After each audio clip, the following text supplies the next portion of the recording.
Okay, good evening, everyone. I'm going to call the public hearing for January 18th, 2021 to order. There are some applicants who are joining us, should there be any questions, but there's no members of the public, so I think I can waive reading of the regular notice. So, Madam Clerk, the first item. Thank you, Your Worship. The first item is Richmond Zoning Bylaw Amendment 10218. This is for the location of 8951 and 8971 Spires Road, 8991 Spires Gate, and the surplus portion of the Spires Road allowance. The applicant is Flat Architecture Incorporated, and the purpose is to rezone the subject property from single detached RS1E to parking structure townhouses to permit development of 22 townhouse units and 2 secondary suites with a common parking structure access via Spires Road.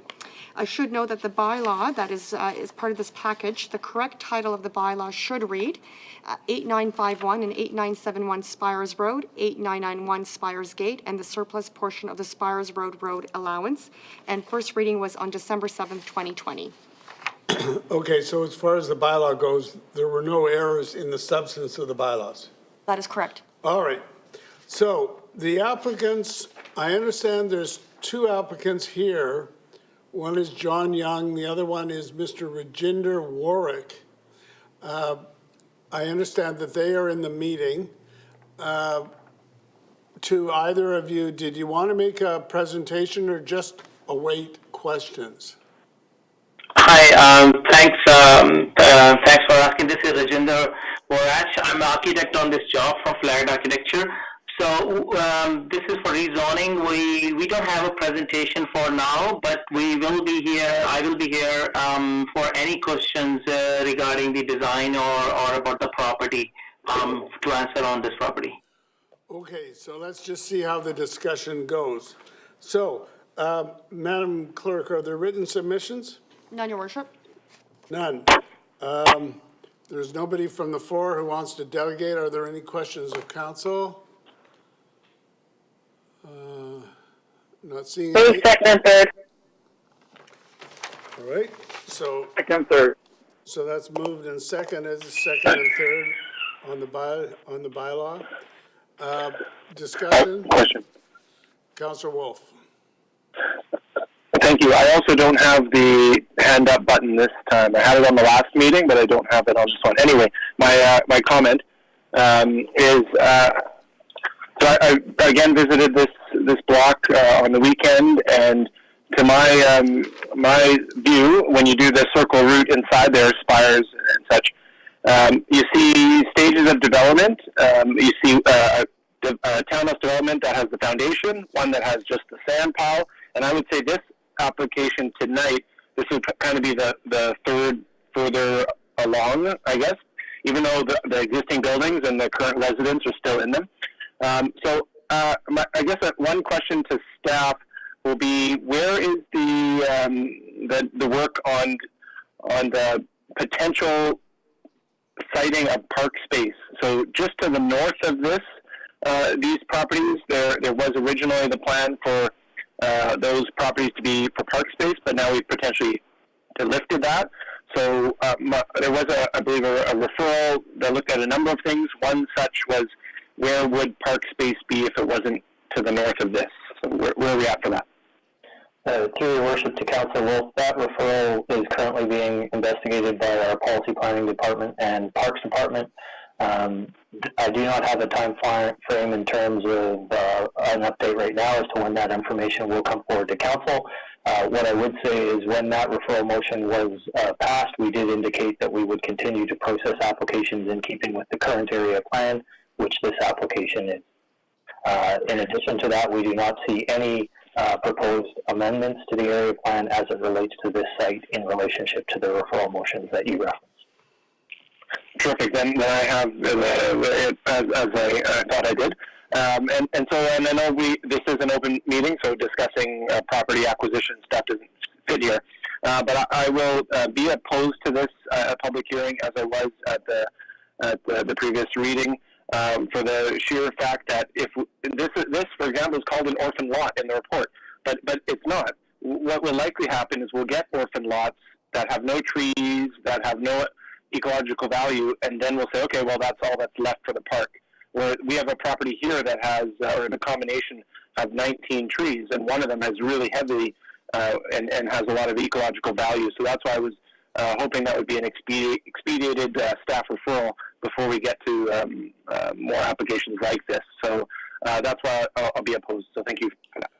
All right, so I'm going to call the question then. All those in favor? Aye. Those opposed? This is carried with Councillor Wolf opposed. Madam Clerk. Thank you, Your Worship. Item 2, Richmond Zoning Amendment Bylaw 10219 for the location of 9300 and 9320 Canby Road.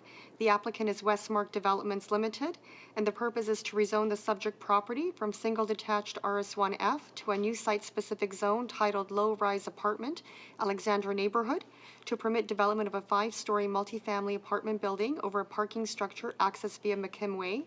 First reading was on December 7th, 2020. All right. Now, some of the applicants have joined us for this meeting. We have Ken Chow, Xavier Yang, and Rav Baines, as well as the landscape architect Mary Chan Yip. So to the applicants, do you have any presentation for us, or do you want to just simply see if there's any questions?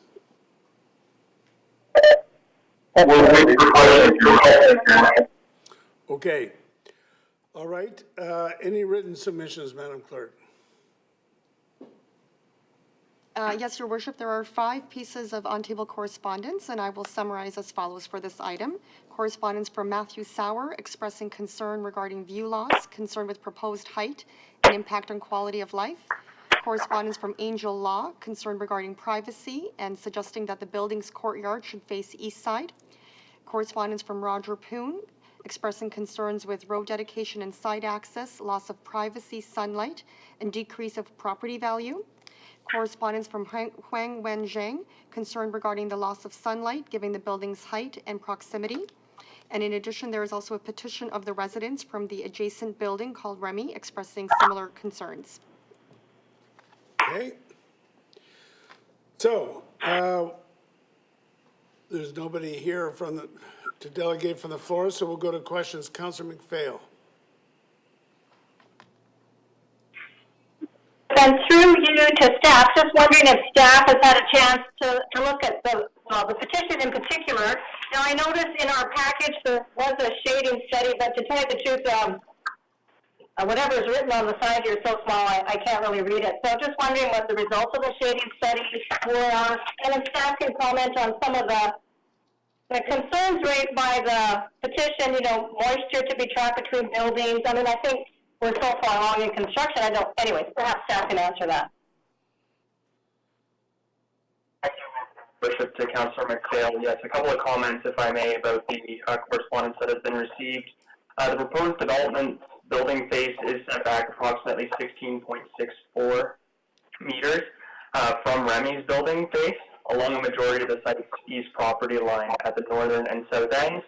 It does pinch in a little bit, and it gets closer to about 10.29 meters separation between the building faces. Where it does get closer, those points are located against Remy's non-residential facing portions of the building.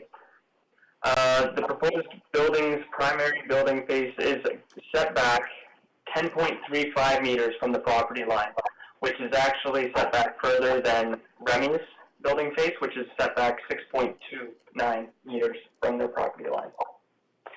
The area between the building and property line is also proposed to be landscaped, including a number of tree plantings, both deciduous and coniferous, to provide additional privacy. The proposed building is 5 stories in height, 15.9 meters in height, which is less than Remy, which is at 6 stories, and 24 meters in height. This building would provide a transition in height as you move westward from the adjacent property through to the east as you approach the 3-story townhouses east of the subject site. The applicant has submitted a shadow study that is part of the application. It can be found on public hearing pages 97 and 98. of your public hearing package. And the study shows that both buildings cast shadows on each at various times throughout the day.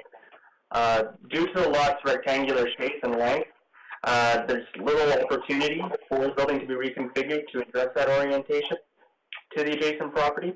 However, should this application be granted third reading, staff will work with the applicant's architect to ensure that suitable measures, including landscaping, are taken and further addressed these comments through the development permit process. I will also add that we can try reaching out to one of the correspondents as well, just to clarify the building setbacks. As you'll see in the package submitted by Mr. Roger Poon, he indicates that the building setback is only 1.5 meters. What he is actually referencing in that situation is the amount of land dedication to be provided for Canby Road, not the building setback from the east property line. All right, thanks very much. Councillor Wolf. Seeing my hand there. My comment on this one, thanks to Councillor McPhail, she had a few of mine there. So, and what was already in the report, I think it spells out what is common for this area. So it's getting quite congested. I did oppose this item at the last reading for this, and part of it was due to what I've heard from residents in that area, in the Audlin Road and McKim and others, where the parking is atrocious for visitors, for street parking. This development, yes, it has parking underground, but there's going to be, again, higher need for visitor parking, for street parking, and that's not anywhere I see being provided.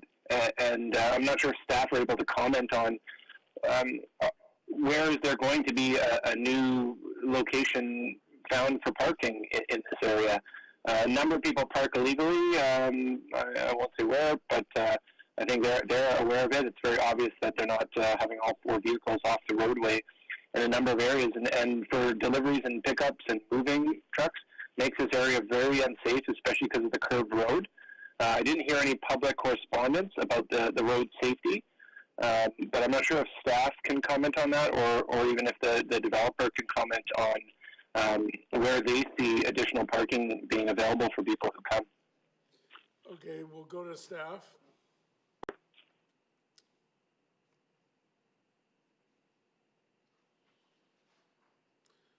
You're muted. Through your worship to Councillor Wolf, in terms of the proposed development, it does comply with the city's visitor parking requirements within the development. I would also note that this development will provide significant road dedication, which will complete a portion of the road network in terms of connecting McKim Way through to Dubert Street. That full road dedication will provide opportunities for limited street parking along McKim, but it will also serve to increase transportation options for vehicles within the neighborhood. Just to clarify, would that be parking on both sides of McKim? Through your worship to Councillor Wolf, the details will be worked out through the servicing agreement, but yes, it is anticipated that portions of the road will accommodate parking on both sides of the street. Okay, I appreciate that. It'd be nice if we had that confirmed well in advance of another large density development like this. And I'll also just comment that it seems like there's been no movement on the protection of the trees as well. And he's hearing some of the comments of the neighboring property. I think a lot of that would be alleviated if developers would go ahead with a property like this and keep the existing features. So it's kind of a neighborly friendly thing, instead of building your wall as close as possible because the city allows it, to use some of the existing conifers that are there to provide a buffer space, and it could be considered part of the outdoor amenity space. But again, their decision, and they abided by the rules. It's just unfortunate that we're going to have some unhappy neighbors for the long term. Thank you. All right, may I have a motion? So moved. Moved. Okay, so that's second and third. I'll call the question. All those in favor? Aye. Any opposed? It's carried with Michael Wolf opposed. And someone move adjournment. Move adjournment. We're now adjourned. Thank you very much.